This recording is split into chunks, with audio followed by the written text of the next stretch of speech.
Assalamualaikum warahmatullahi wabarakatuh. Kami dari kelompok 6 Praktikum Ibadah yang beranggotakan Novia Fitriana, Nurhayati Oktavia, Rizka Zahratunisa, Maulidia Pasha akan mempresentasikan materi tentang pengurusan jenazah. Mari kita simak video berikut ini untuk mengetahui tata cara pengurusan jenazah.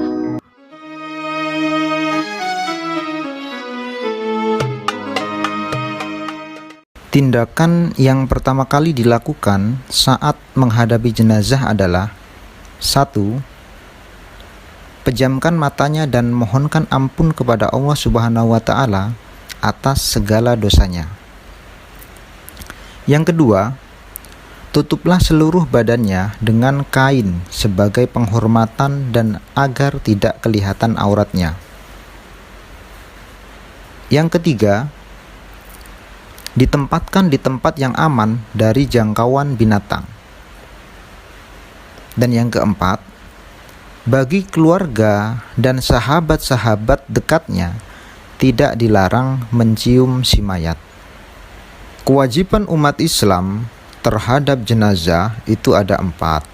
Yang pertama, memandikan jenazah, mengkafani jenazah, menyalati jenazah, menguburkan jenazah. Untuk materi yang pertama, yaitu memandikan jenazah. Syarat-syarat wajib memandikan jenazah itu ada 3.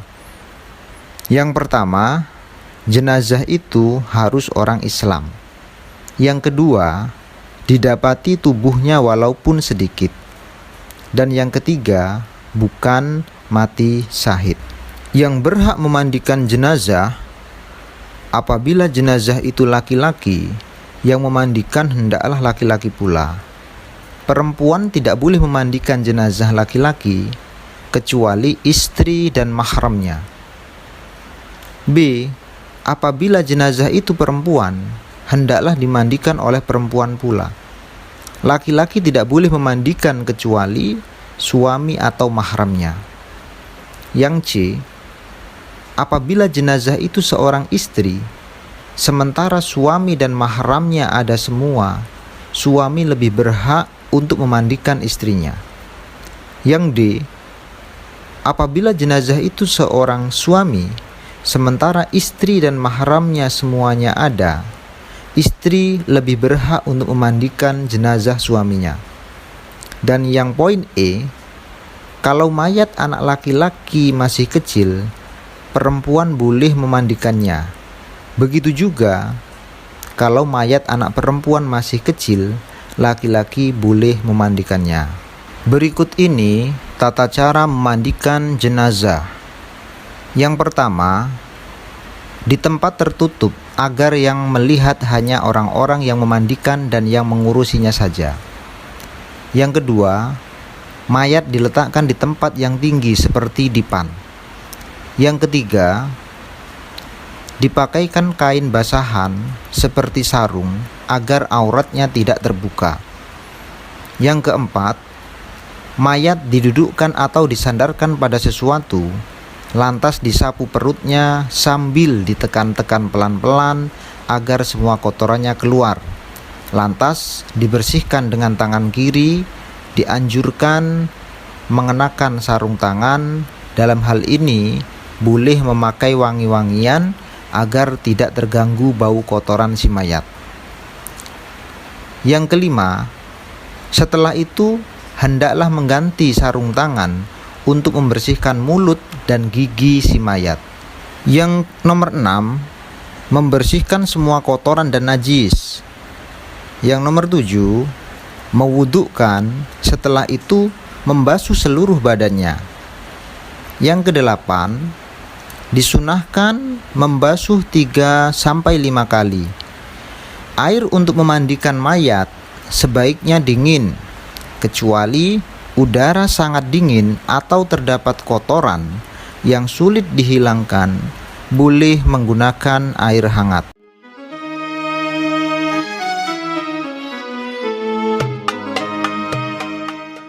Materi selanjutnya yaitu mengkafani jenazah. Pembelian kain kafan diambilkan dari uang si mayat sendiri. Apabila tidak ada orang yang selama ini menghidupinya yang membelikan kain kafan, jika ia tidak mampu, boleh diambilkan dari uang kas masjid atau kas RT atau RW atau yang lainnya secara sah. Apabila tidak ada sama sekali, wajib atas orang muslim yang mampu untuk membiayainya. Kain kafan paling tidak 1 lapis, sebaiknya 3 lapis bagi mayat laki-laki dan 5 lapis bagi mayat perempuan. Setiap 1 lapis diantaranya merupakan kain basahan. Abu Salamah radhiyallahu an menceritakan bahwa ia pernah bertanya kepada Aisyah radhiyallahu anha, berapa lapis kainkah kain kafan Rasulullah sallallahu alaihi wasallam? Aisyah menjawab, 3 lapis kain putih.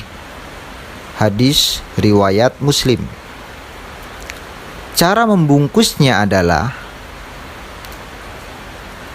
hamparkan kain kafan helai demi helai dengan menaburkan kapur barus pada tiap lapisannya.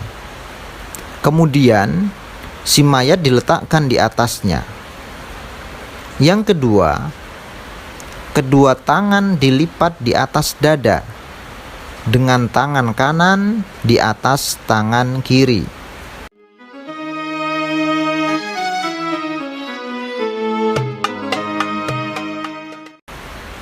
Materi selanjutnya yaitu menyalati jenazah. Orang yang meninggal dunia dalam keadaan Islam berhak untuk disalatkan. Sabda Rasulullah SAW yang artinya, salatkanlah orang-orang yang telah mati. Hadis riwayat Ibnu Majah. Salatkanlah olehmu orang-orang yang mengucapkan la ilaha illallah. Hadis riwayat Daruqutni. Dengan demikian, jelaslah bahwa orang yang berhak disalati ialah orang yang meninggal dunia dalam keadaan beriman kepada Allah Subhanahu wa taala. Adapun orang yang telah murtad dilarang untuk disalati. Sedangkan untuk bisa disalati, keadaan si mayat haruslah 1. Suci, baik suci badan, tempat, dan pakaian. Yang nomor 2, sudah dimandikan dan dikafani. Yang nomor 3, jenazah sudah berada di depan orang yang menyalatkan atau sebelah kiblat.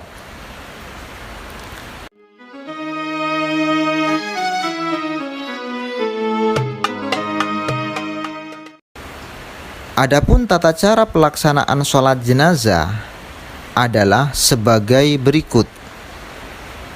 Yang pertama, jenazah diletakkan paling muka. Apabila mayat laki-laki, hendaknya imam berdiri menghadap dekat kepala mayat. Jika mayat wanita, imam menghadap dekat perutnya. Yang nomor 2, letak imam paling muka diikuti oleh para makmum. Jika yang menyalati sedikit, usahakan dibuat 3 baris atau 3 shaf. Adapun tata cara melakukan sholat jenazah, yang pertama, jika jenazahnya laki-laki, niatnya demikian: usolli ala hadzal mayyiti arba'a takbiratin fardu kifayatin ma'muman lillahi ta'ala. Adapun jika jenazahnya perempuan, maka niatnya demikian: usolli ala hadhil mayyitati arba'a takbiratin fardu kifayatin ma'muman lillahi ta'ala. Kemudian takbiratul ihram yang pertama, dan setelah takbir pertama itu selanjutnya membaca surat Al-Fatihah. A'udzu billahi minasyaitonir rajim. Bismillahirrahmanirrahim. Alhamdulillahi rabbil alamin. Ar-Rahmanir-Rahim. Maliki yaumiddin. Iyyaka na'budu wa iyyaka nasta'in. Ihdinas siratal mustaqim. Siratal ladzina an'amta 'alaihim ghairil maghdubi 'alaihim waladdallin. Kemudian setelah takbir yang kedua, setelah itu membaca sholawat kepada Nabi Muhammad sallallahu alaihi wasallam. Allahumma sholli ala sayyidina Muhammad wa ala ali sayyidina Muhammad. Kemudian takbir yang ketiga membaca doa untuk jenazah. Doanya adalah Allahumma ighfir lahu warhamhu wa'afihi wa'fu anhu. Untuk takbir yang keempat atau takbir yang terakhir, yaitu membaca doa sebagai berikut. Allahumma la tahrimna ajrahu wa la taftinna ba'dahu waghfir lana walahu.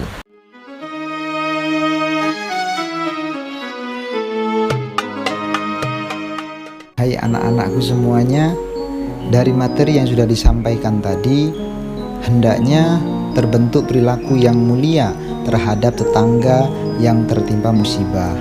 Yang pertama, mengunjungi atau takziah kepada tetangga atau saudara yang tertimpa musibah. Yang kedua, ikut melaksanakan fardu kifayah, yaitu membantu kepengurusan jenazah.